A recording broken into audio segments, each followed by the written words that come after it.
Hello friends, ಎಲ್ಲರಿಗೆ ನಮಸ್ಕಾರ. Kannada life ಸ್ಟೋರಿನಿಂದ ಪ್ರತಿಯೊಬ್ಬರಿಗೆ ತುಂಬ ಧನ್ಯವಾದಗಳು. Thank you so much universe. ಸಂಸಾರದಲ್ಲಿ ನೆಮ್ಮದಿ ಇರಬೇಕು ಎಂದರೆ ನಿಮ್ಮಿಬ್ಬರ ಬಾಂಧವ್ಯ ಹೆಚ್ಚಾಗಿರಬೇಕು. ಸಂಸಾರದಲ್ಲಿ ಇಬ್ಬರ ಮನಸ್ಥಿತಿಗಳು ಒಂದೇ ಇದ್ದರೆ, ಇಬ್ಬರ ಆಲೋಚನೆಗಳು ಒಂದೇ ತರಹ ಕೋಪಗೊಂಡಿದ್ದರೆ ಅಲ್ಲಿ ವಿರಸಕ್ತಿಗಿಂತ ಸಂಸಾರ ಹೆಚ್ಚಾಗಿರುತ್ತದೆ.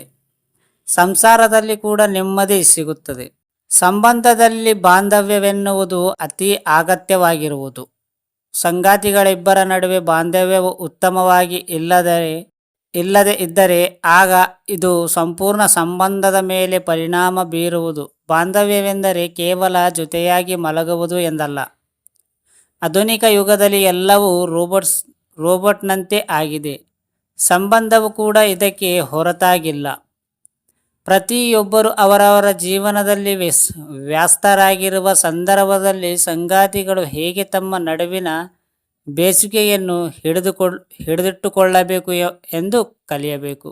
ಕೇವಲ ಇಬ್ಬರು ಜೊತೆಯಾಗಿ ಒಂದೇ ಮನೆಯಲ್ಲಿ ಜನಿಸಿದರೆ ಅದು ಜೀವನವಾಗುವುದು.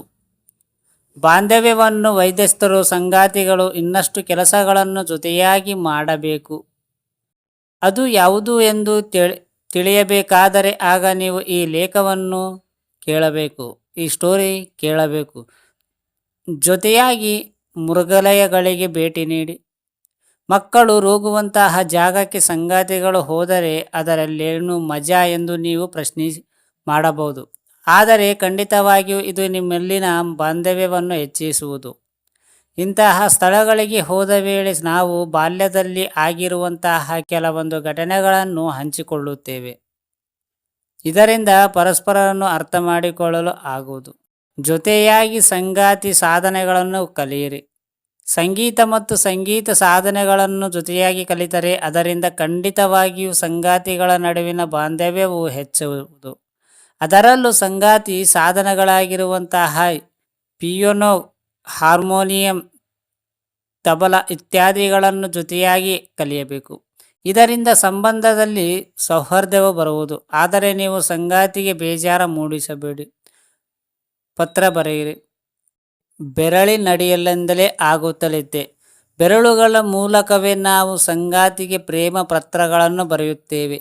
ಆದರೆ ನಿಜವಾಗಿಯೂ ಪೆನ್ನು ಮತ್ತು ಪೇಪರ್ ಹಿಡಿದುಕೊಂಡು ಸಂಗಾತಿಗೆ ಒಂದು ಪ್ರೇಮ ಪತ್ರ ಬರೆದರೆ ಅದರಿಂದ ಖಂಡಿತವಾಗಿಯೂ ನಿಮ್ಮಿಬ್ಬರ ನಡುವಿನ ಬಾಂಧವ್ಯ ಹೆಚ್ಚಾಗುವುದು.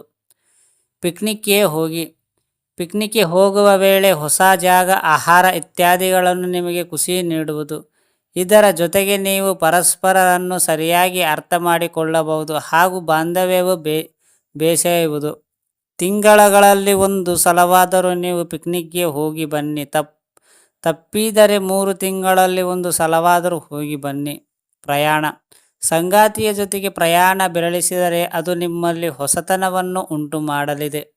ಯಾವುದಾದರೂ ಹೊಸ ಜಾಗಕ್ಕೆ ನೀವು ಹಾಗೆ ಹೋಗಿ ಬನ್ನಿ. ಇದರಿಂದ ಬಾಂಧವ್ಯ ವೃದ್ಧಿಯಾಗುವುದು. ಜೊತೆಯಾಗಿ ಅಡುಗೆ ಮಾಡಿ. ಅಡುಗೆ ಮಾಡುವ ತುಂಬ ಖುಷಿ ನೀಡುವಂತಹ ವಿಚಾರ. ಲಾಕ್ಡೌನ್ ಸಂದರ್ಭದಲ್ಲಿ ಹೆಚ್ಚಿನ ಜನರು ಈ ಖುಷಿಯನ್ನು ಅನುಭವಿಸುವವರು. ಸಂಗಾತಿಯ ಜೊತೆಗೆ ಕೇಕ್ ಮಾಡುವುದು, ಚಿಕನ್ ಮಸಾಲ ತಯಾರಿಸುವುದು ಇತ್ಯಾದಿಗಳನ್ನು ಮಾಡಬಹುದು. ಇಬ್ಬರಿಗೂ ಇಷ್ಟವಾಗಿರುವಂತಹ ಅಡುಗೆಗೆ ಬೇಸಿಗೆಯನ್ನು ಮತ್ತಷ್ಟು ಬಲಪಡಿಸುವುದು. ಅರ್ಥ ಆಯ್ತಾ ಫ್ರೆಂಡ್ಸ್? ಈ ಸ್ಟೋರಿ ಕೇಳಿದ ಪ್ರತಿಯೊಬ್ಬರಿಗೆ ತುಂಬ ಧನ್ಯವಾದಗಳು. Thank you so much universe.